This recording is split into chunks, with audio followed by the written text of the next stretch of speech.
Un gran maestro de un gran pueblo. Cuando yo iba a la escuela, China se encontraba para nosotros en el fin del mundo, por así decirlo. En el mejor de los casos, habíamos visto en alguna ocasión alguna imagen de aquel país en tazas de té o en jarrones, y nos imaginábamos en él hombrecillos muy tiesos con largas coletas y artísticos jardines con puentes recurvados y pequeñas torres con sonoras campanillas. Ese país fabuloso no existió nunca, por supuesto, aunque sí es verdad que los chinos tuvieron que llevar coleta durante casi 300 años, hasta 1912, y que comenzaron a ser conocidos en nuestras tierras por los delicados objetos de porcelana y marfil confeccionados allí por habilidosos maestros. China había estado gobernada desde hacía más de 1000 años, desde el palacio de la capital por el famoso emperador de China, que se llamaba a sí mismo Hijo del Cielo, de manera muy similar o como el faraón egipcio se llamaba Hijo del Sol.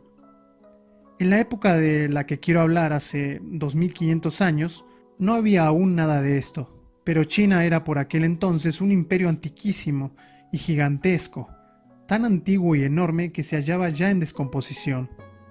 Estaba formado por muchos millones de hacendosos agricultores que cultivaban arroz y cereales, y por grandes ciudades donde la gente caminaba solemnemente vestida con ropajes de colores.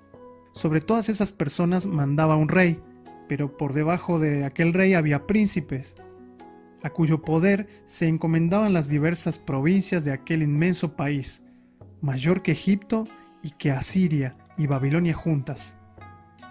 Estos príncipes fueron pronto tan poderosos que al rey no le estaba permitido darles órdenes, a pesar de ser el rey de China. Luchaban constantemente entre sí y los grandes se comían a los chicos. El año 221 a.C. solo quedaba uno de ellos, Qin Shi Huangdi, el primer emperador de toda China, que se hizo llamar Hijo del Cielo. Y como el imperio era tan grande que los chinos de los distintos rincones del país hablaban lenguas completamente diferentes, se habría desintegrado de no haber tenido una cosa en común: la escritura. Ahora dirás, ¿de qué sirve una escritura común si las lenguas son distintas y nadie puede entender lo escrito? Es que en la escritura china las cosas no son así. Se puede leer aunque no se entienda ni una palabra de la lengua. ¿Se trata de algo mágico? No, en absoluto.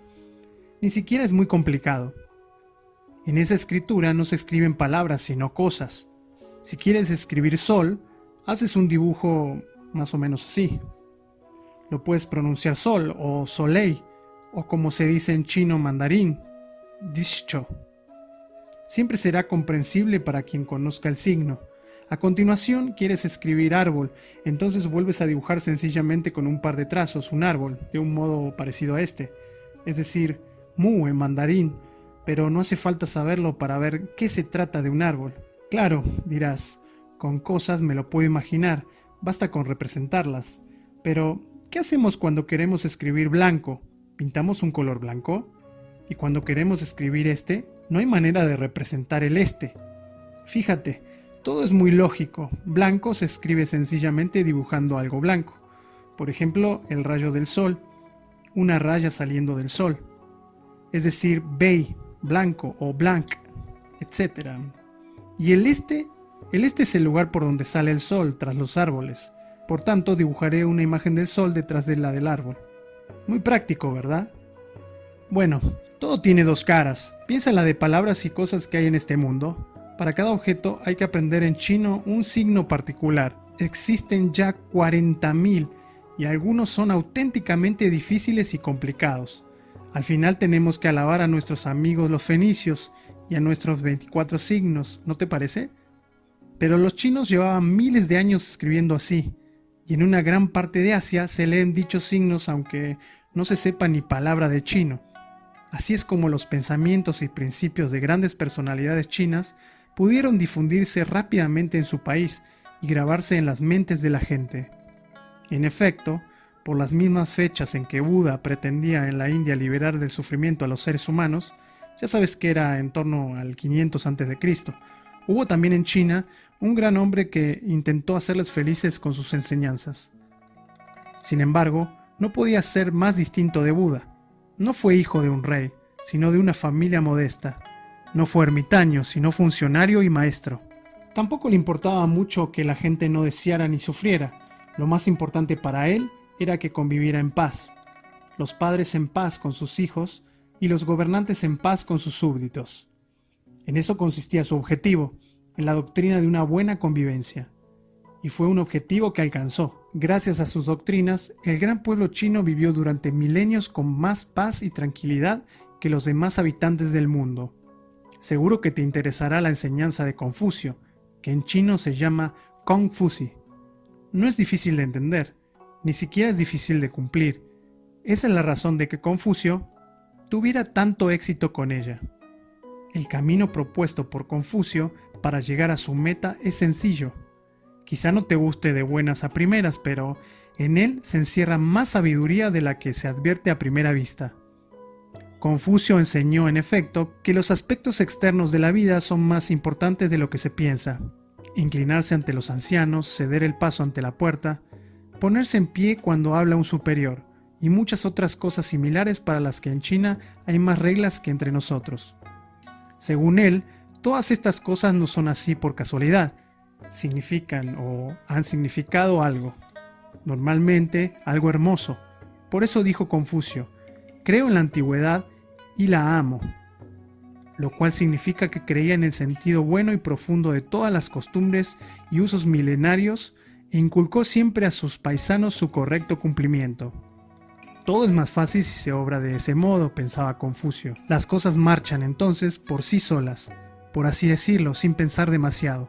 Estas formas no nos hacen seguramente mejores, pero todo resulta más sencillo. Confucio tenía, en efecto, muy buena opinión de los seres humanos. Decía que todas las personas son buenas y decentes por nacimiento, y que en realidad todos son así en su interior. Cualquier persona que vea a un niño jugando junto al agua tendrá miedo de que pueda caer en ella. Esta preocupación por el prójimo, la compasión por él cuando las cosas le van mal, no es innata. Basta por tanto con procurar que no se pierda. Para ello está la familia, pensó Confucio. Quien sea siempre amoroso con sus padres, les obedezca y los cuide, cualidades innatas en nosotros, se portará también así con las demás personas y obedecerá también siempre las leyes del Estado, tal como está acostumbrado a obedecer a su padre. Por eso, para él, la familia, el amor entre hermanos y el respeto a los padres era siempre lo más importante de la vida. Confucio llama a estas actitudes las raíces de la humanidad. Sin embargo, no se trataba solo de que el súbdito se mostrara leal con el gobernante, pero no al revés. Al contrario, Confucio y sus discípulos frecuentaban mucho a aquellos príncipes obstinados y solían exponerles valientemente su opinión, pues el príncipe debe ser el primero en observar todas las formalidades y practicar el amor paternal, la previsión y la justicia. Si no se porta así y no se preocupa por los padecimientos de sus súbditos, merecerá que su pueblo lo deponga. Esa era la doctrina de Confucio y sus discípulos, pues el primer deber del príncipe es ser un modelo para todos los habitantes de su reino. Quizá te parezca que Confucio solo enseñaba verdades del perogrullo, pero eso es precisamente lo que quería, algo que todos comprenden y consideran correcto de forma casi espontánea. En tal caso, la convivencia sería mucho más fácil. Ya he dicho que lo consiguió. Su enseñanza fue lo único que permitió que aquel gran imperio con tantas provincias no acabara desintegrándose. Pero no debes creer que en China no hubo también otra clase de personas, gente más parecida a Buda, a quienes no interesaba la convivencia y las reverencias, sino también los grandes misterios del mundo. Por las mismas fechas, más o menos que Confucio, vivió también en China un sabio así. Se llamaba Lao Tzu. También lo conocemos con el nombre de Lao Tse. Se cuenta que fue funcionario, pero que no le agradaba el ajetreo de la gente.